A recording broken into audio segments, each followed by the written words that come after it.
السلام علیکم ورحمۃ اللہ وبرکاتہ۔ میں ہوں رائے علی اور آپ دیکھ رہے ہیں میرا یوٹیوب چینل پاکستان میل اور فیس بک پیج۔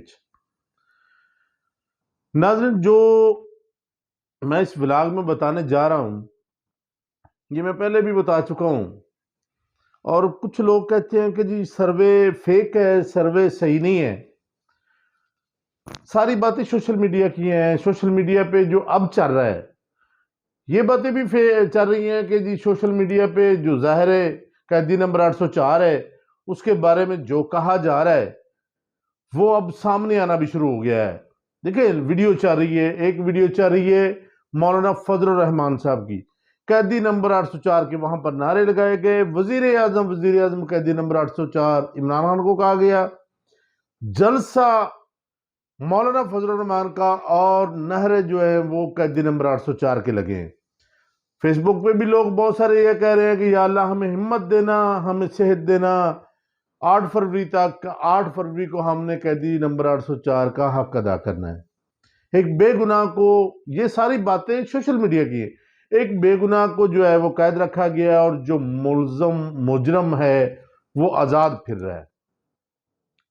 اب دیکھیں، واضح تو یہی نظر آ رہا ہے کہ ایک بندہ قیدی تھا، وہ عدالت سے ضمانت لے کر گیا اور وہاں پر مفرور ہو گیا، وہ ضمانت ختم ہو گئی کیونکہ ضمانت تھی چند ہفتوں کی، تو وہ 4 سال لگا کر آیا۔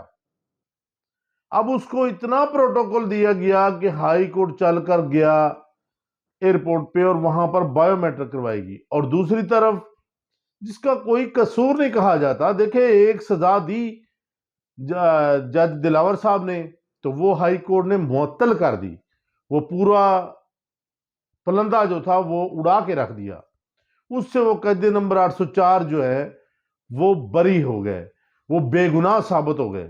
اور دوسری طرف یہ جو سیفر کا کیس ہے جس میں اب اڈیالہ میں ہے قیدی نمبر 804، اس میں بھی جو وکلا ہے، اگر ایمانداری سے ان کے وکلا بھی جو مخالف ہیں وہ بھی بتائیں تو وہ بھی کہیں گے کہ یہ کیس بنتا نہیں ہے، مگر بنایا جا رہا ہے۔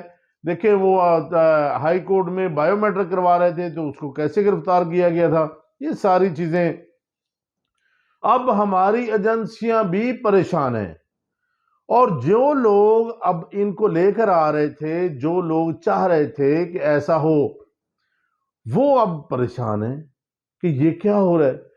میں پہلے بھی کہہ چکا تھا کہ جب یہ لوگ باہر نکلیں گے ووٹ مانگنے کے لیے تو تب یہ سامنے ساری چیزیں آئیں گی، لوگوں کا خوف ختم ہو جائے گا۔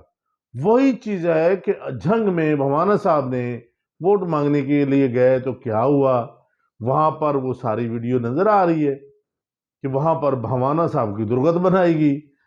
اب دوسری طرف مولانا فضل الرحمان کے جلسے میں کیا ہوا، یہی کچھ ہونا ہے۔ دیکھیں، پہلے ایک کالج میں ہو چکا ہے، نہ میں کالج کا نام لوں گا، آپ لوگ سمجھ جائیں گے، اس میں اسٹوڈنٹوں نے کیا کیا ان کے ساتھ۔ دوبارہ کیوں نہیں گئے میاں نواز شریف؟ سب یونیورسٹیوں میں جانا چاہتے تھے نا، کیوں نہیں گئے؟ اس کالج کی وجہ سے، کیونکہ اگر اس کالج میں ہوا ہے تو تمام یونیورسٹی میں، تمام کالجوں میں ہمارے ساتھ یہی ہونا ہے، اس لیے یہ پھر کسی یونیورسٹی، کسی کالج میں نہیں گئے اور نہ ہی جائیں گے۔ اب پریشانی اس بات کی ہے کہ الیکشن کمیشن نے اعلان تو کر دیا 8 فروری کا کہ 8 فروری کو الیکشن ہوگا، وہی الیکشن کمیشن جو صدر کو کہہ رہا تھا کہ میں نے نہیں آنا، وہی الیکشن کمیشن اب صدر کے پاس گیا اور ساری مشاورت ہوئی اور اسی دن اعلان بھی کیا گیا۔ اب عدالتیں، اب ایک میں وکیل کی باتیں سن رہا تھا، وہ کہہ رہا تھا وہ قیدی نمبر 804 جس کو یہ توڑنا چاہتے تھے، یہ قید میں ڈال کر مروڑنا چاہتے تھے، اس کا سافٹ اپڈیٹ کرنا چاہتے تھے، مگر وہ اتنا مضبوط نکلا کہ وہ عدالتوں کی بہت ساری چیزیں بدل گیا ہے۔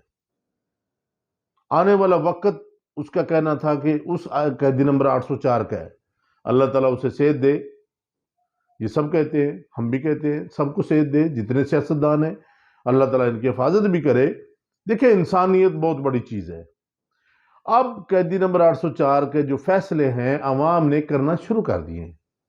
یہ دو چیزیں میں آپ کو دکھا رہا ہوں، ایک بھوانا صاحب کی اور ایک کالج والی بات آپ دیکھ لیں، تیسری جو ہے وہ مولانا فضل الرحمان کے جلسے کی دیکھ لیں کہ اسی کے جلسے میں، پشاور میں جو جلسہ ہو رہا تھا، اس میں عمران خان کے نعرے لگائے گئے، پی ٹی آئی کے نعرے لگائے گئے، عمران خان زندہ باد کہا گیا، عمران خان وزیر اعظم کہا گیا، تو یہ ساری چیزیں اب سامنے آنا شروع ہو گئی ہیں۔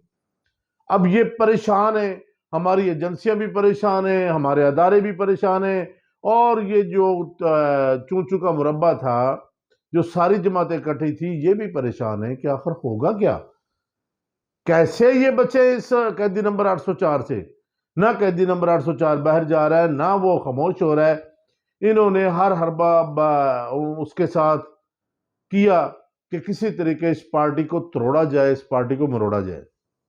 اب ایک بات چل رہی تھی کہ نون لیگ کو لائے ضیاء الحق صاحب، کاف لیگ کو لائے مشرف صاحب، اور جو یہ پارٹی باجوہ صاحب تھے وہ بھی ایک پارٹی لائے تھے۔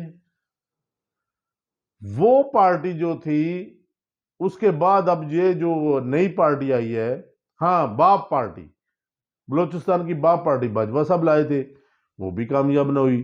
اور جو اب حافظ صاحب کے بارے میں کہا جا رہا ہے سوشل میڈیا میں کہ جی یہ لائے ہیں استقام پارٹی، پاکستان استقام پارٹی، جو جہانگیر ترین کی ہے، ان کو بھی کوئی نہیں مان رہا۔ اب مانے گا کون، کس کو مانے گا؟ وہ ساری چیزیں سامنے ہیں، عوام کا کیا فیصلہ ہوتا ہے؟ کیونکہ میں پہلے بھی کہہ چکا ہوں کہ یہ اب نہ تو پرنٹ میڈیا کا دور ہے، نہ خالی الیکٹرونک میڈیا کا دور ہے، یہ ہے سوشل میڈیا کا دور۔ سوشل میڈیا میں ہر بندہ موبائل لے کے پھر رہا ہے، کوئی ایسا بندہ نہیں ہے جس کے پاس موبائل نہیں ہے، اور وہ فوراً لائیو فیس بک پہ چلانا شروع کر دیتا ہے، تب جا کے سارے پردے فاش ہو جاتے۔ کیوں نہیں وہ دل سے نکل رہا قیدی نمبر 804؟ اس کی وجہ یہ سوشل میڈیا ہے۔ اللہ تعالی ہم سب کو آمین، ناصر، اجازت دیجئے، اللہ نگہبان۔